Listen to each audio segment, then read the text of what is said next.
Welcome back, fans of Fate Grand Order. I am Avon, and this is FGO Tips. First video in, well, let's actually not get into that. So much has happened while I was gone, but we don't have time for that now. We're too busy getting ready for the 3rd anniversary celebration. The Chaldia Broadcasting Station has a special broadcast scheduled for Monday, July 6th, where I expect the official dates and details, but since there's a lot going on, I thought maybe we should take a sneak peek.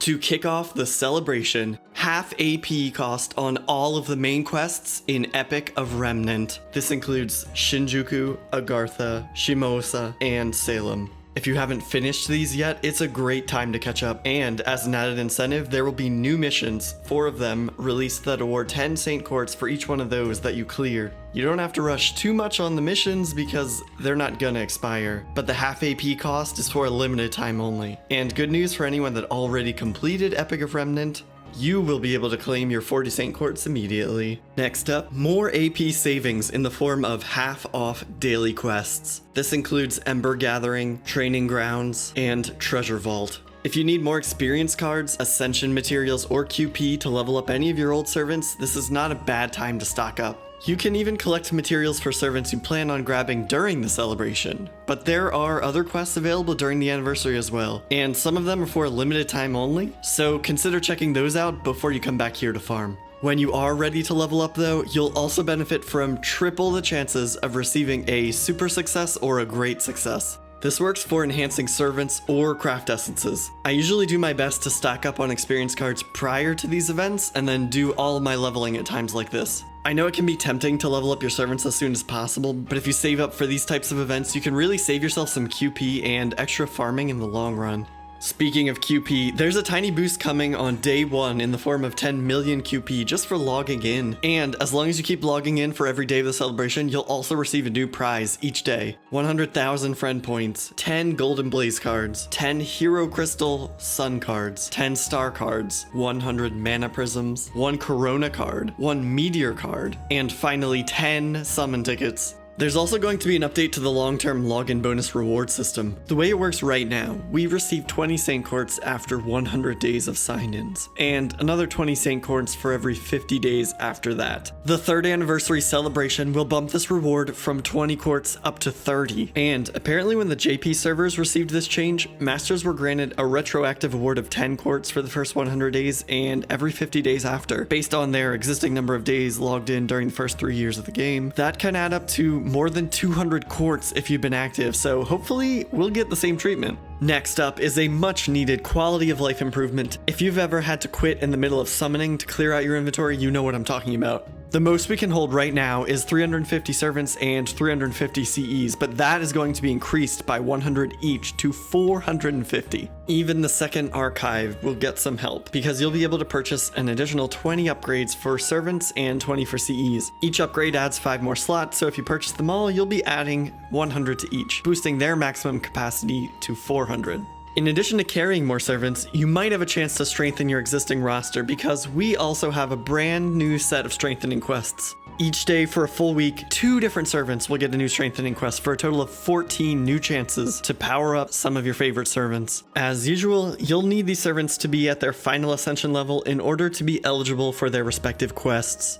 If you're still looking for more quests though, we've got a new set of memorial quests celebrating each singularity in the original Grand Order and Epic of Remnant storylines. These 12 quests have to be cleared in order, and 10 of them will yield a summon ticket as a reward. The remaining 2, Orleans and Babylonia, will award a different kind of ticket. These can be exchanged for your choice of traveling outfit craft essence during the event. These CEs all boost Mystic Code experience the same, but it's more about the art because it comes in 39 different varieties, featuring new artwork for some of your favorite servants wearing their comfy travel clothes. There are a lot of fun choices, some fluffy, some fierce, and even one of Sanzang wearing more clothes than I think she has ever worn in her life. Unfortunately, they denied my best girl Jack, but I really like this cute version of Abby and my favorite foreigner, Katsushika Oui.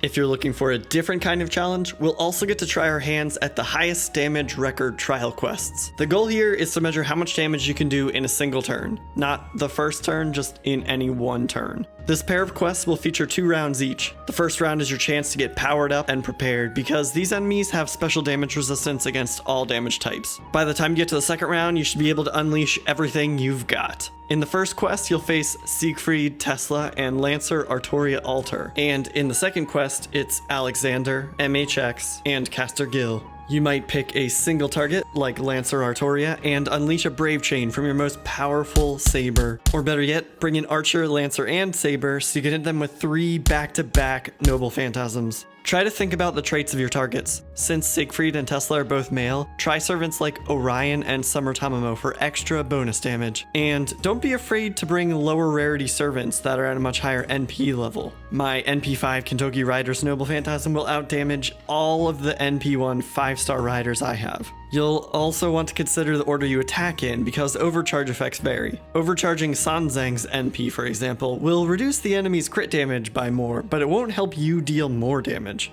If you attack with her first and save someone like Kentucky Rider for the end, his increased quick card bonus will yield more damage. Other servants that buff each other or reduce enemy defense will be especially helpful if you want to come up with some really impressive combinations. I am genuinely excited to see what you all come up with. And speaking of being excited, we're getting to the really cool stuff now. First up is a brand new mechanic, command codes. These are special bonuses you can engrave onto your command cards to give them added effects. For example, restoring a small amount of HP to yourself. Before you can engrave a command card, you have to unlock that specific card first. That's done with a Buster card opener, Arts card opener, or Quick card opener. Each one will open a single command card, even if your servant has more than one of that same type of card. And each command code is engraved on only one of your command cards, so choose carefully. If you do make a mistake or change your mind later, you can purchase code removers from Da Vinci's workshop, which will allow you to recover the command code and then move it somewhere else instead. During the event, you can purchase up to 3 removers for 100 mana prisms each, and I highly recommend buying all 3 to save for later. In the future, the only reliable way to buy them is with rare prisms, which are much harder to come by. You'll also be able to buy Buster, Arts, and Quick card openers from Da Vinci's shop each month, so save up those mana prisms.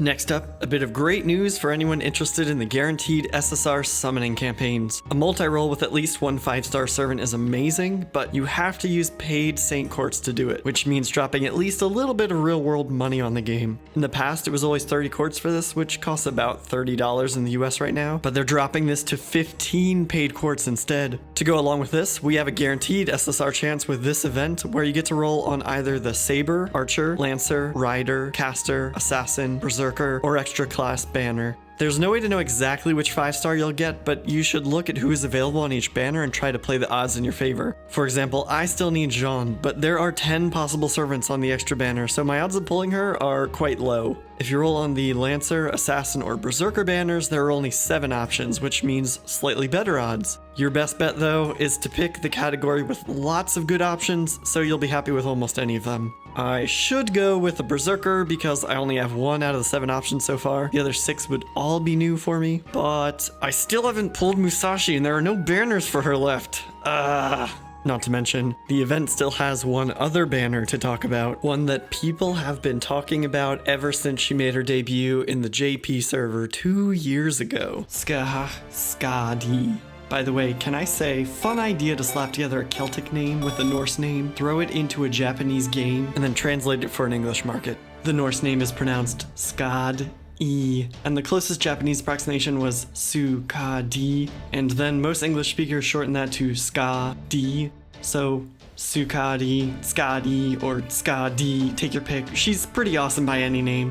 This support caster comes with the right skills to make quick teams serious in the way that Tamamo did for Arts and Merlin did for Buster. Well, I mean, honestly, Buster teams were always viable. Merlin just kind of brought them to the next level, and Scotty is making quick a real serious possibility here. That means my Jack and Okita are finally ready for prime time. And if you're interested in summoning her to Chaldea, make sure you hit her banner very early or very late when she's on solo raid up. In between those times, she'll be sharing the spotlight with a bunch of different servants from Fuyuki, Orleans, Septem, Okeanos, London, E Pluribus Unum, Camelot, and Babylonia. I have been saving up for this one, but I'm afraid it's going to clean me out, which is extra bad news considering summer is right around the corner, so I don't know, what do you think? Roll for Scotty or save for the first 5-star Moon Cancer? Oh, I've got some tough choices to make. Let me know what you're thinking in those comments. I am looking forward to catching up with everyone after being gone for so many months. I hope everyone is fully prepared. Good luck to anyone pulling on the guaranteed SSR. Good luck to everyone rolling on the brand new Quickcaster. And huge thanks to everyone for the warm welcome back. That's all for today though, so I will catch you next time.